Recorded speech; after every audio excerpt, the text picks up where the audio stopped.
Yes, we presented at ESMO Breast 2024 the results of our work that focuses on the histological subtypes of early breast cancers in young women with a germline BRCA mutation. And the results of our work are relevant in the breast oncology fields for several reasons. First of all, because it focuses on young breast cancer patients, and we know that breast cancer in young women is increasing. It is often associated with an aggressive clinical behavior, and it is more often associated with a germline BRCA mutation.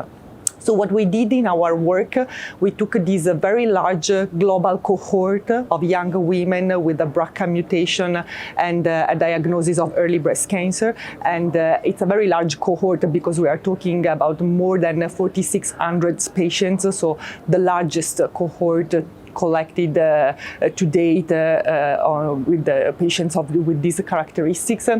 And we observed that the prevalence of lobular histology was quite low, approximately 3%. That is much lower compared to the incidence of lobular histology in the general breast cancer population, where it is approximately 10–15%. And lobular histology was associated with higher disease stage and diagnosis, with the luminal-like breast cancer subtype, and also with BRCA2 pathogenic variants. We also explored the impact on prognosis of these patients, namely if lobular breast cancer patients had a worse survival compared to ductal breast cancer patients. But in terms of prognosis, we didn't observe a negative prognostic factor or the detrimental effect of the lobular histology. But still, I think that the survival data should be interpreted with caution because of the retrospective nature of our work. I'm also particularly happy to say that our work was awarded with an ESMO Merit Award and Travel Grant.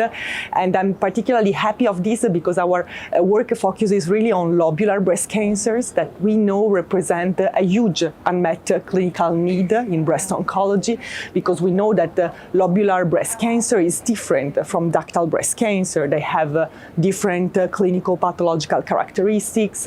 They have different clinical behavior. They tend to metastasize to different organs, and they also have a different response to treatment.